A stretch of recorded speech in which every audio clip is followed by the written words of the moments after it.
Robert ফ্রস্টের মেন্ডিং ওয়াল কবিতা নিয়ে কিছু কথা বলি। রবার্ট ফ্রস্ট কিন্তু অনেক বছর আগে তার জন্ম, সেই 1874 সালে, আর আমার জন্ম হলো 1974 সালে, 100 বছর পরে। আমার সব থেকে প্রিয় কবি, প্রথমে আমার রবার্ট ব্রাউনিং বেশি প্রিয় ছিল, পরবর্তী সময়ে রবার্ট ফ্রস্ট প্রিয় প্রিয় হয়ে যায়। এটা আমাদের মাস্টার সেট ছিল। এই যে মেন্ডিং ওয়ালের যখন আপনি কবিতাটা দেখবেন, খেয়াল করবেন যে কেমন যেন কমপ্লেক্স, খুবই সহজ সরল কিন্তু জটিল। এই জটিল জিনিসকেই আসলে সক্রেটিস পছন্দ করতেন, যেটা আপনার ভাবনার উদ্রেক করবে। আপনি সমাধান করতে পারবেন না, কিন্তু আপনি ভাবতে থাকবেন।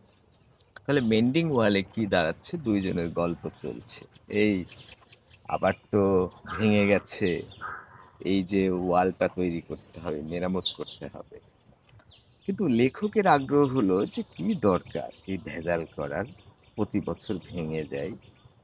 হ্যাঁ, ভেঙে যায়, একটা সময়ের মধ্যে ভেঙে যায়, খুবই স্বাভাবিক। আবার হান্টার যারা শিকার করে এদের কারণে ভেঙে যায়। প্রকৃতি চায় না যে আমাদের মধ্যে একটা ওয়াল থাকুক, অবারিত হোক। আমাদের মধ্যে হৃদ্রতা, ভ্রাতৃত্ববোধ, স্বামী-স্ত্রীর মধ্যে সম্পর্ক, প্রতিবেশীর মধ্যে সম্পর্ক, এগুলোর মধ্যে যেন কোনো দেওয়াল না থাকে।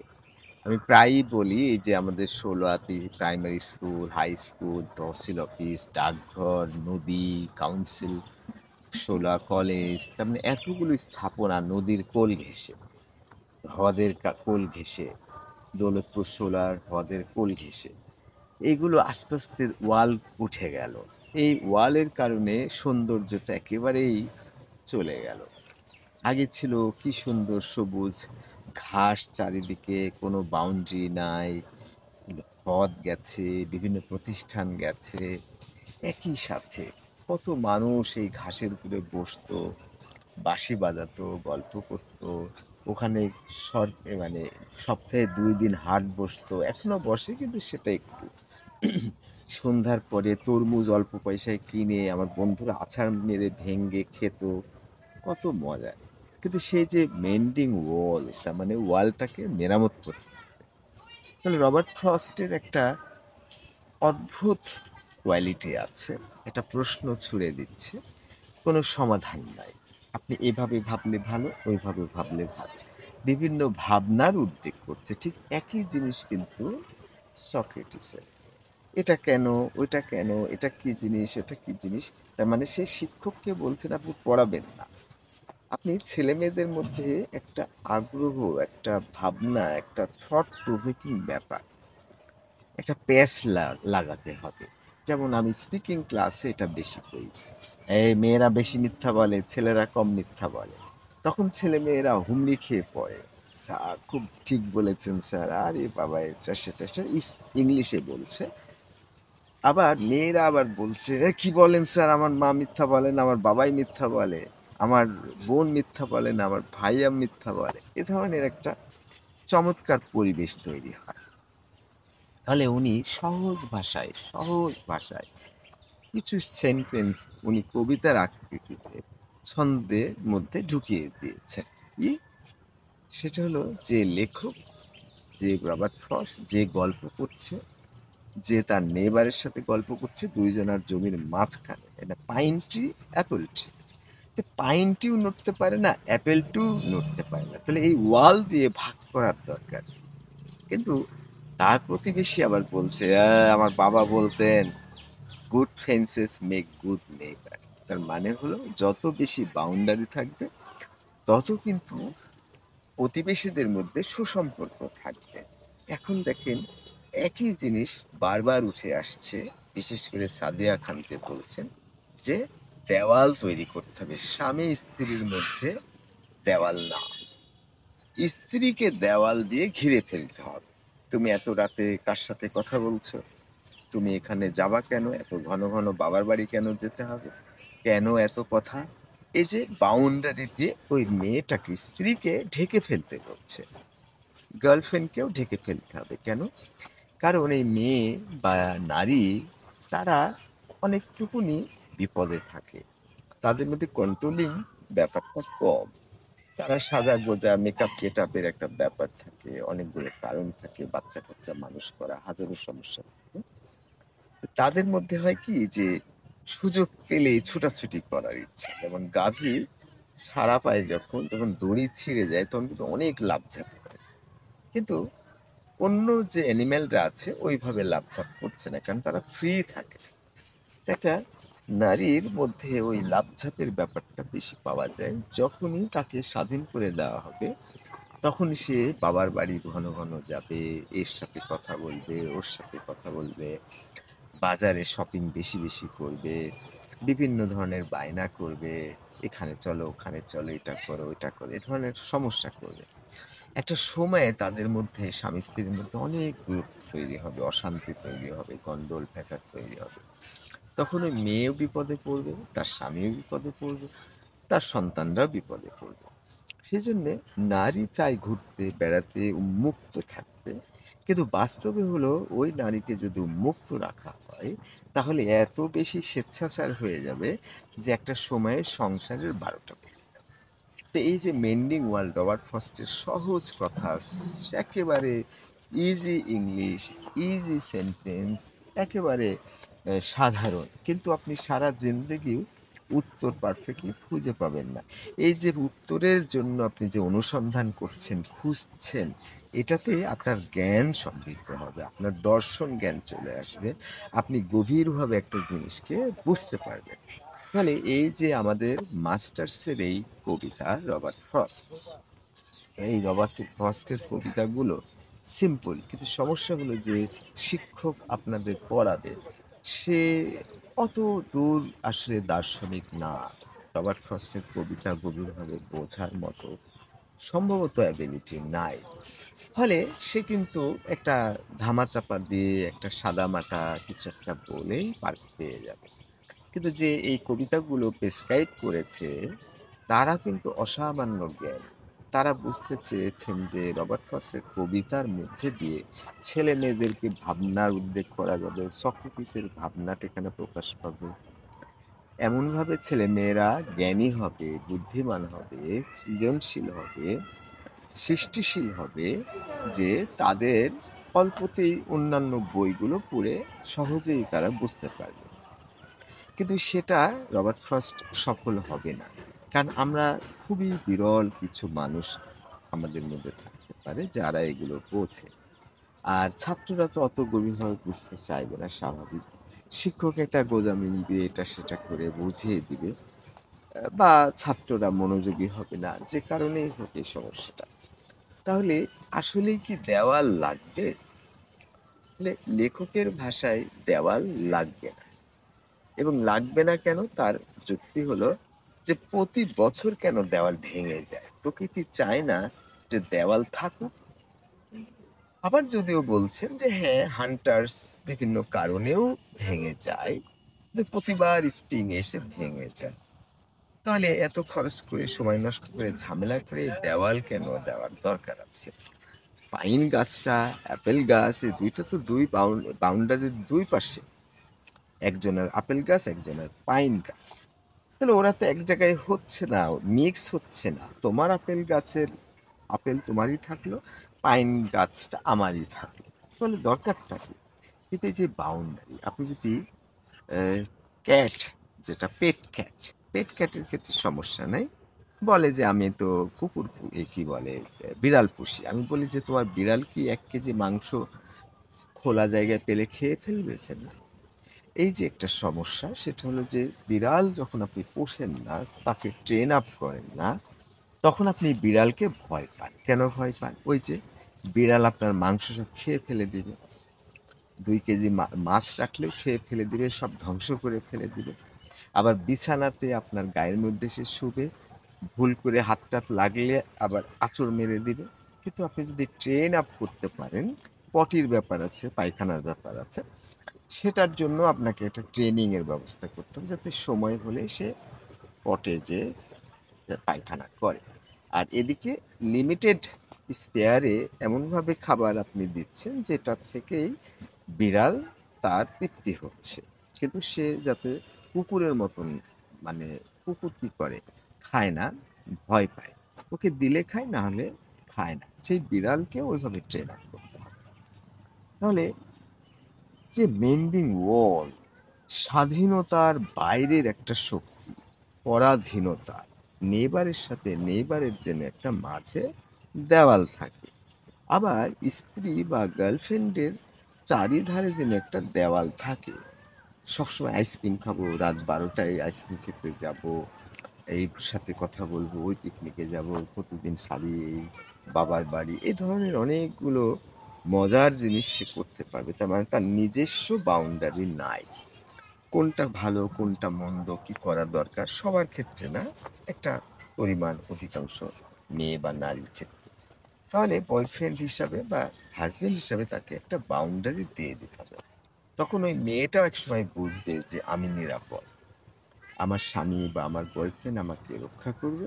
আবার আমার মাঝে একটা বাউন্ডারি বয়ফ্রেন্ড বা হাসব্যান্ড দিয়েছে, সেটার বাইরে আমি যেতে পারবো না। তাহলে আমি ঠিক থাকবো। যারা সিগারেট খায় তারা মনে করে যে সিগারেটের প্যাকেট রাখলে আমার অনেক, অনেক খাওয়া হবে। বাসায় সিগারেট রাখলে অনেক, অনেক খাওয়া হবে। তার থেকে বাইরে ২-৪ টা যত কমের মধ্যে দিয়ে চালালাম। এ ধরনের একটা মেইন একটা ওয়াল আছে। সব জায়গাতেই ওয়াল আছে। এখন যেটা গ্লোবাল ভিলেজ। এখন এই যে গ্লোবাল ভিলেজ মানে আপনি আপনার গ্রামে যেমন বিচরণ করছেন, পৃথিবীর সব জায়গায় বিচরণ করছেন। ভিডিও কলের মাধ্যমে, মেসেজের মাধ্যমে, কলের মাধ্যমে, রাইট? কিন্তু তাই বলে আপনি কিন্তু যেকোনো দেশে গেলে আপনাকে পাসপোর্ট ব্যবহার করতে হবে, ভিসা পেতে হবে। কেন? কারণ আমেরিকার একজন বা কানাডিয়ান এরকম সিটিজেনদের বেশিরভাগ দেশে কিন্তু লাগে না। তারা একটা ব্যাপার প্রমাণ করেছে যে তারা হিংস্র না, তারা সমস্যা করে না। তাকে কোনো দেশে নিয়ে গেলে, যেতে দিলে তারা ওই দেশের ক্ষতি করবে না। তার মানে হলো তাদের নিজস্ব ভেতরে একটা ওয়াল আছে। তাহলে প্রতিটা মানুষের ভেতরে একটা ওয়াল আছে। সেই ওয়ালটা যদি না থাকে, তাহলে আপনি সেই ওয়ালটা দিয়ে দিবেন। এখন নেইবার যদি চুরি করে, লুটপাট করে, সমস্যা করে, তাহলে কিন্তু আপনাকে বাউন্ডারি দিতে হবে। ছাগল যদি গাছটাকে খেয়ে ফেলে, তাহলে বাউন্ডারি দিতে হবে। তাহলে দেখেন হাজারটা বিষয় আছে। আপনি মনে করলেন যে এই দেওয়াল দিলে এটা হবে, হয় না। আরেকটা এসে এটা জটিল একটা ব্যাপার। আমি যে পেঁপে গাছ বাড়ির ভেতরে, চারিদিকে ওয়াল, উঠানে, অথচ তারপরে আমি হালকা ঘিরে দিয়েছিলাম। কিন্তু যখন পেঁপে গাছে ফুল ধরলো ৪ টা পেঁপে গাছে, তখন কি হলো? সন্ধ্যার আগ দিয়ে আমি খেয়াল করিনি। ১০-১২ টা কোরবানির জন্য পাহাড়ের মতো শরীরালা ছাগল এসে একভাবে এসে ওই যে কাটা তারের বেড়া-টেড়া ভেঙে সব পেঁপে-টেপে খেয়ে চলে গেছে। তখন আমি আর পেঁপে দেখলাম যে ঝামেলার মধ্যে যাওয়ার দরকার নেই। আবার এই লাগাবো, এই ভেঙে ফেলবে, এই করবে। কারণ একটা জটিল জায়গা। এখানে ওয়াল দিলে যেমন দূরত্ব বাড়ে, মনের সাথে সম্পর্কটা কমে যায়। আবার ওয়াল না দিলে গন্ডগোল হয়। যে গন্ডগোলের কারণে আরো সমস্যা হয়। ৪ ভাই ৪ টা সংসার নিয়ে আলাদা, আলাদা বাড়ি। বিভিন্ন প্রোগ্রামে একে অপরের বাসায় যায়। অনুষ্ঠানে যায়, বাইরে দেখা হলে সুন্দর কথাবার্তা বলে। কিন্তু যে ৪ ভাই অবারিতভাবে, ঘনিষ্ঠভাবে একসাথে থাকে, কার্ড খেলে, ৪ বউ মিলে, ৪ মানে ভাইয়ের বউ মিলে একসাথে করে খুবই সুখের, মজার। কিন্তু একটা সময়ে এসে গন্ডগোল পেকে যায়। ভয়াবহ গন্ডগোল পেকে যায়। তখন আমছালা ২ টাই চলে যায়। একটা সময়ে এক ভাই আরেক ভাইয়ের দিকে তাকায় না।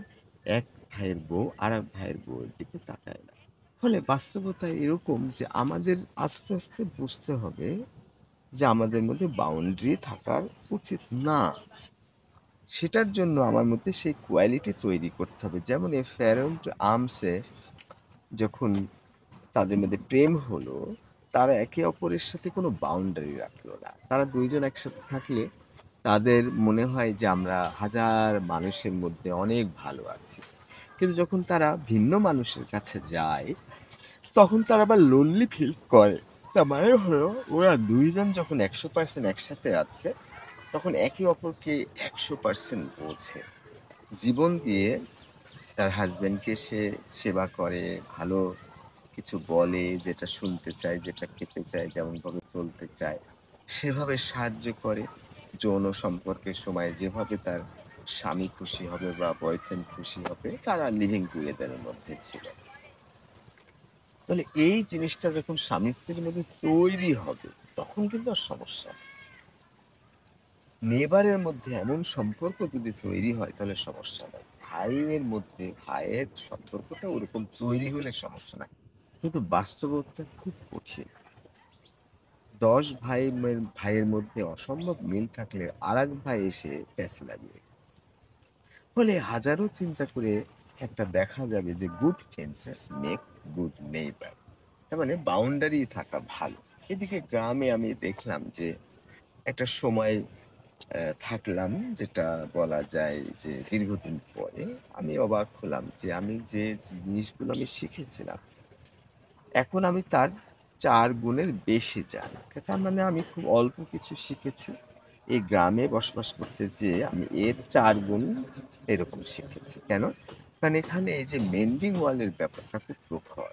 কে যে কার জিনিসটা নিয়ে যাচ্ছে, কে কাকে ঠকাচ্ছে, খেজুরের গাছ দিলেচ্ছে, সব রসগুলো মেরে দিচ্ছে। হাজারো ধরনের সমস্যা আছে। আমাদের মধ্যে সেই মানসিকতা, সেই জিনিসটা তৈরি হচ্ছে না। বা একজন যদি মনে, মনে চেষ্টা করে সে পারফেক্ট একটা মানুষ হয়, ভালো মানুষ হয়, কিন্তু সে আবার দেখা যাচ্ছে হাজারো ভাবে ঠকে যাচ্ছে। তার মানে যে ভালো, যে নিরীহ, যে বাউন্ডারি দেয় না বা বাউন্ডারি রাখে না, তাকে শেষ করে দেওয়া হচ্ছে।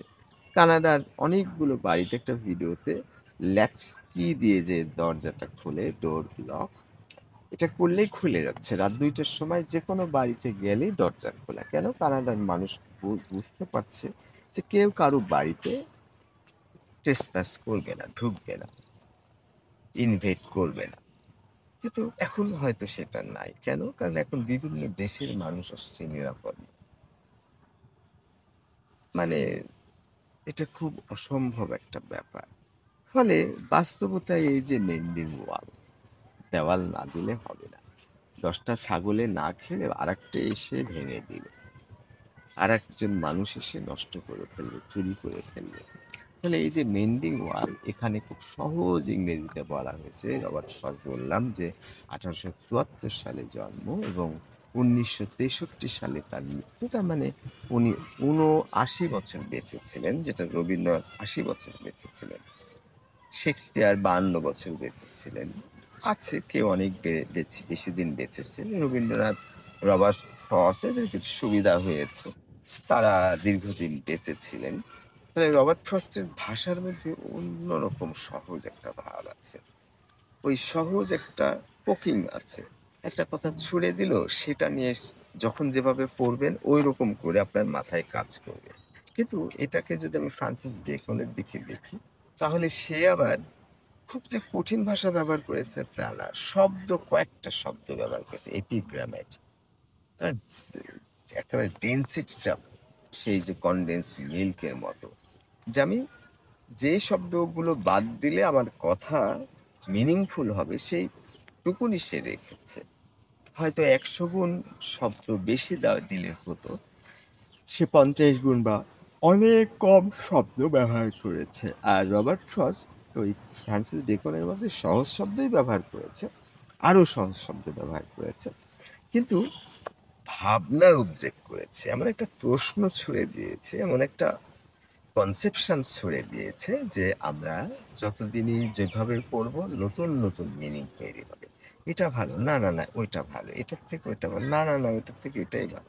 এরকম একটা কনফিউশন আছে, যে কনফিউশনটা আমাদের ব্রেনের জন্য, আমাদের দর্শন চর্চার জন্য, জ্ঞানী হওয়ার জন্য সক্রেটিসের মতো সম্ভব। এবং শিক্ষকরাও এখানে প্রশ্ন ছুঁড়ে দিতে পারে, একটা টিম করতে পারে, ২টা গ্রুপ করতে পারে যে তোমরা মেন্ডিং ওয়ালের পক্ষে, তোমরা মেন্ডিং ওয়ালের বিপক্ষে। তারা যুক্তি দিবে যে মেন্ডিং ওয়াল কত ভালো, আর এরা যুক্তি দিবে মেন্ডিং ওয়াল কত খারাপ। এটা ডিবেটের মতো। তাহলে হবে কি, নিত্য নতুন ভাবনা, চিন্তা, ভাষার প্রয়োগ, প্রেজেন্টেশন এসবগুলো তৈরি হবে। তাহলে এই বিতর্কটাই বেশি দরকার যে মেন্ডিং ওয়াল ভালো নাকি ওয়াল ছাড়াই ভালো। এটা কিন্তু বিতর্কের বিষয় হতে পারে। এটা শুধু সাহিত্য অঙ্গনে না। কারণ এই কবিতাটা একটু বুঝিয়ে দিয়ে কিন্তু যেকোনো ২ গ্রুপকে এই বসিয়ে দেওয়া যেতে পারে যারা আলোচনা করতে পারে, ডিবেট করতে পারে, বিতর্ক করতে পারে। তো 'মেন্ডিং ওয়াল' একটা অসামান্য একটা কবিতা রবার্ট ফ্রস্টের।